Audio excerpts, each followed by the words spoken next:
Assalamualaikum warahmatullahi wabarakatuh.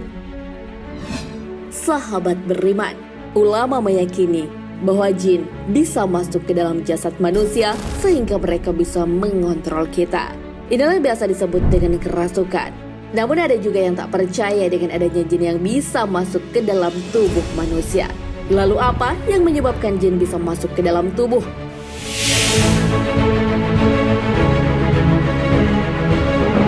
Simak ulasannya dalam video ini dan tonton hingga akhir. Tentunya hanya di channel Islam Populer.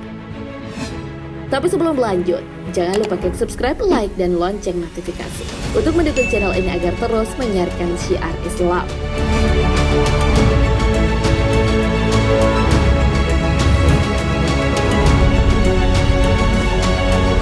Balas dendam. Hal ini terjadi ketika seseorang menzalimi jin tapi tanpa sadar. Misalnya melempar atau menuang air panas secara tak sengaja di tempat yang terdapat jinnya. Oleh karena itu, jin membalas perbuatan manusia tersebut. Syekh Islam Ibnu Taimiyah memberikan pendapat tentang hal ini.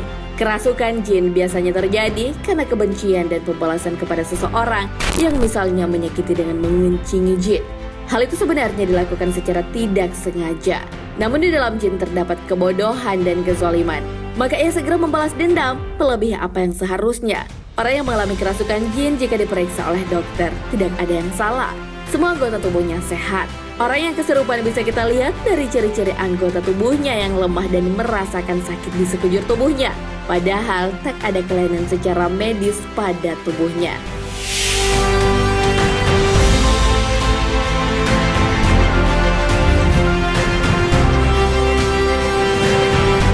Hawa nafsu.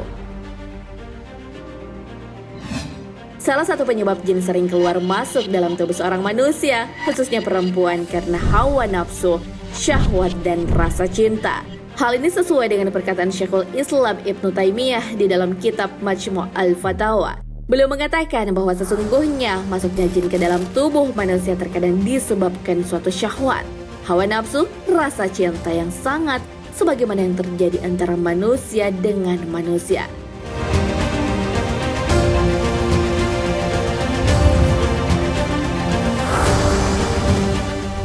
Jin menyukai orang tersebut. Dalam kitab Daqaiqut Tafsir dan Majmul Fatawa, Syekh Ibnu Taimiyah menyebutkan bahwa salah satu penyebab jin merasuki manusia karena jin tersebut menyukainya. Ia ingin menikmati kebersamaan dengan orang tersebut. Kerasukan karena hal ini lebih mudah disembuhkan daripada penyebab yang lain.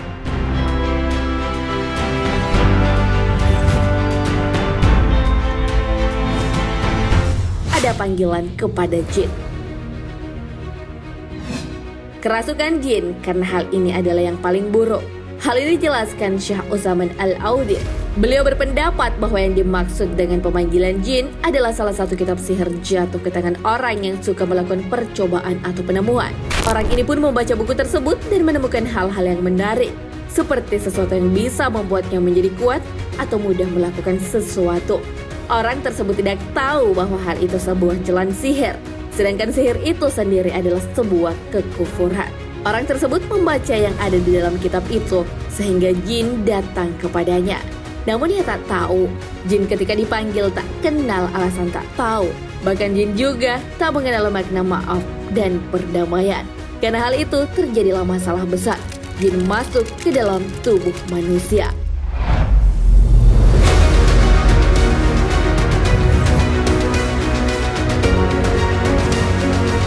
Jin bermain-main. Sifat jahil tak hanya dimiliki oleh manusia, ternyata jin juga memilikinya. Terkadang seseorang kerasukan jin karena makhluk tersebut ingin bermain-main dengan manusia. Mengenai hal ini dijelaskan dalam kitab Daqaiq at-Tafsir. Terkadang jin ingin bermain-main dengan manusia layaknya preman yang biasa mengganggu orang lain di jalan.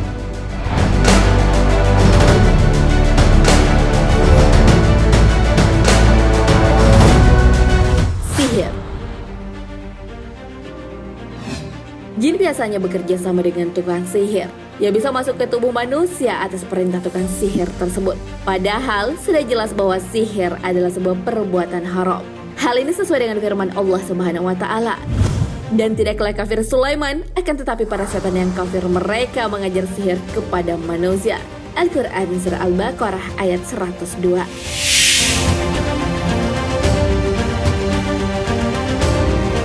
Sahabat beriman, pada kondisi ini, orang yang dirasuki jin tidak mendapat dosa karena ia yang dizolimi dan disakiti. Bahkan ia diberikan pahala karena kesabarannya dalam menghadapi jin. Namun bukan berarti ia dilarang mengusir jin tersebut dari dalam tubuhnya. Hal ini sesuai dengan yang dikisahkan dalam hadis. Seorang wanita mendatangi Nabi Shallallahu Alaihi Wasallam dan ia berkata, "Sesungguhnya aku sering kerasukan dan auratku terbuka. Maka tolong berdoa kepada Allah untukku." Nabi Shallallahu Alaihi Wasallam bersabda, "Jika kamu bersabar, maka bagimu adalah syurga. Namun jika engkau tetap berkehendak untuk didoakan, aku akan berdoa pada Allah agar menyembuhkanmu." Wanita tersebut berkata, "Aku memilih sabar. Namun tolong berdoa kepada Allah agar auratku tidak terbuka." Maka Nabi Shallallahu Alaihi Wasallam berdoa untuknya. Hadis riwayat Bukhari dan Muslim. Jin tentu memilih salah satu anggota tubuh manusia untuk berdiam diri di dalamnya. Lalu di mana?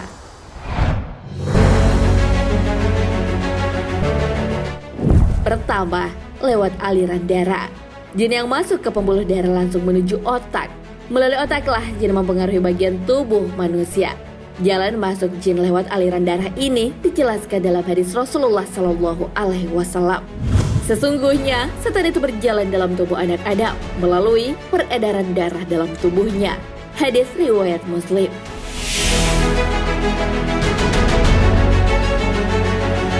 Kedua, melalui lubang mulut. Hal ini sesuai dengan hadis Rasulullah Shallallahu Alaihi Wasallam.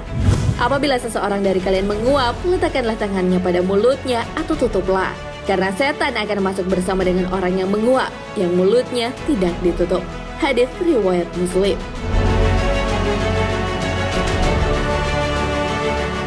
Ketiga, melalui lubang telinga. Karena itu, manusia yang dirasuki oleh jin tak suka mendengar nasihat yang baik.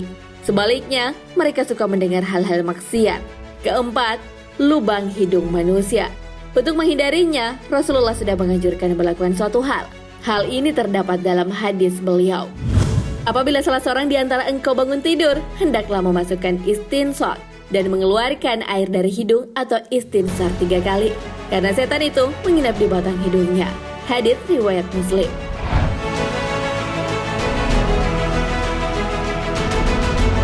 Kelima, kuku. Salah satu bagian tubuh yang bisa menjadi tempat masuk jin adalah kuku manusia. Oleh karena itu, kita dianjurkan memotong kuku. Hal ini sesuai dengan sabda Rasulullah Shallallahu Alaihi Wasallam. Potonglah, perpendek kuku-kukumu. Sesungguhnya setan mengikat melalui kuku-kuku yang panjang. Hadis riwayat Ahmad.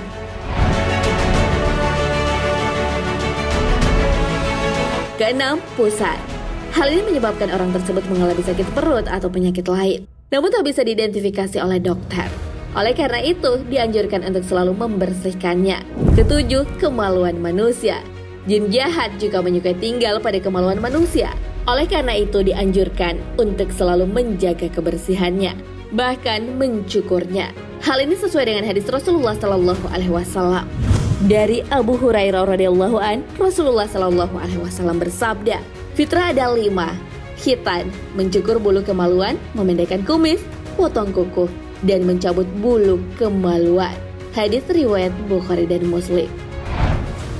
Nah sahabat beriman, itulah penyebab jin masuk ke dalam tubuh manusia beserta jalan masuknya ke dalam tubuh kita.